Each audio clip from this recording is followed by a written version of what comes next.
Good morning everyone. ये class third की Hindi first की क्लास है, जिसमें आज हम पढ़ेंगे लेसन संज्ञा। हम पढ़ेंगे लेसन संज्ञा, पाठ 4 संज्ञा। इससे पहले हमने पढ़ा भाषा, वर्ण विचार और स्वरों की मात्राएं। तो अब हम आते हैं संज्ञा, यानी जिसे इंग्लिश में कहते हैं नाउन। देखते हैं इसे। हम चिड़ियाघर गए, माँ ने हमें टोकरी में केले, संतरे और पूरियां दी। हम अपनी अपनी कार में बैठे। सुरेश और कनिका मेरे साथ बैठे। वहां पहुंचकर हमने टिकटें खरीदी। टिकट घर के पास महात्मा गांधी का चित्र लगा था। अंदर जाकर हमने चीते, हंस, शेर, हाथी और बतखें देखी। घास की हरियाली देखकर हम प्रसन्न हो गए। वहां बैठकर खाना खाया, खुशी खुशी घर आ गए। ऊपर लिखे गद्यांश में रंगीन शब्द किसी न किसी चीज का नाम बता रहे हैं। कोई वस्तु का तो कोई व्यक्ति का, कोई पशु का तो कोई स्थान का। कुछ शब्द भावों के नाम भी बता रहे हैं। आइए देखें कौन सा नाम किसका है। पहला, व्यक्तियों के नाम सुरेश, कनिका, महात्मा गांधी। प्राणियों के नाम चीते, हंस, शेर, हाथी, बतखें। स्थानों के नाम चिड़ियाघर, टिकट घर, घर। वस्तुओं के नाम टोकरी, केले, संतरे, पूरियां, कार, टिकटें, चित्र, खाना। भावों के नाम हरियाली, खुशी। ये सब नाम किसी न किसी की पहचान है, इन्हें संज्ञा कहते हैं। तो बच्चों, जैसा आपने देखा पाठ 4 संज्ञा में कि कुछ शब्द जो हैं वो नीले रंग की इंक से लिखे गए हैं और कुछ काले से, यानी कुछ को बताया गया है कि वो नाम है। तो हर नाम वाले शब्दों को हम संज्ञा कहते हैं। जैसे जहाँ पशु पक्षी रखे जाते हैं वो चिड़ियाघर है। फिर टोकरी, केले, संतरे, पूरियां, सुरेश, कनिका, महात्मा गांधी, चित्र, हरियाली, खुशी खुशी। तो इस प्रकार से हर एक वस्तु का नाम होता है। बिना नाम के कोई भी वस्तु नहीं होती है।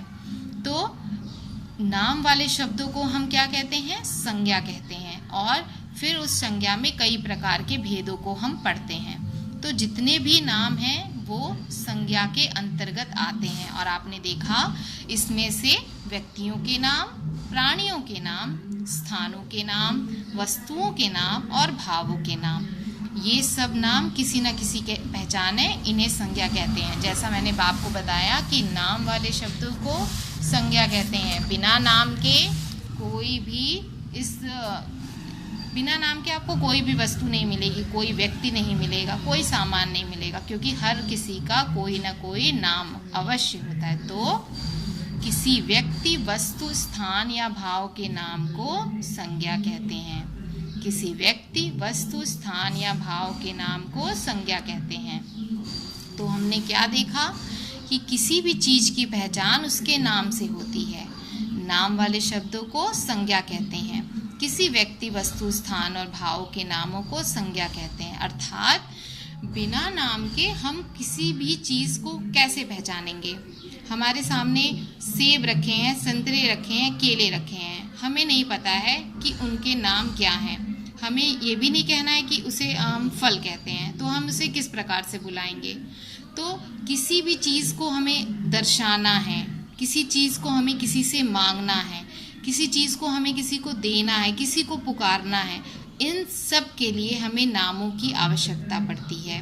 और बिना नाम के हम किसी भी वस्तु को, किसी भी व्यक्ति को हम ना पुकार सकते हैं, ना बोल पाएंगे, ना ले पाएंगे। और हमारे जो बातचीत करने का तरीका है वो बिल्कुल भी अलग दिखेगा। वो समझ में नहीं आएगा कि हम किसे पुकार रहे हैं, किसे बुला रहे हैं, हम क्या खाना चाह रहे हैं, हम दुकान से क्या खरीदना चाह रहे हैं। इसीलिए हर एक वस्तु, व्यक्ति, प्राणी और यहाँ तक कि जो हमारे मन में भाव उमड़ते हैं, जैसे हरियाली, खुशी, प्रसन्नता, दुख, बुढ़ापा इत्यादि, ये सभी भाव के भी कुछ न कुछ नाम हैं। बिना नाम के इस संसार में कोई भी वस्तु नहीं है।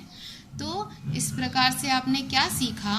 जिस प्रकार से ये एक किताब है जिसके माध्यम से मैं आपको पढ़ा रही हूँ। दूसरा, मैंने मोबाइल फ़ोन पर ये वीडियो बना रही हूँ। तो मोबाइल फ़ोन जिसका नाम है एक ऐसा यंत्र जिससे हम बहुत सारे कार्य कर सकते हैं बात करने के अलावा।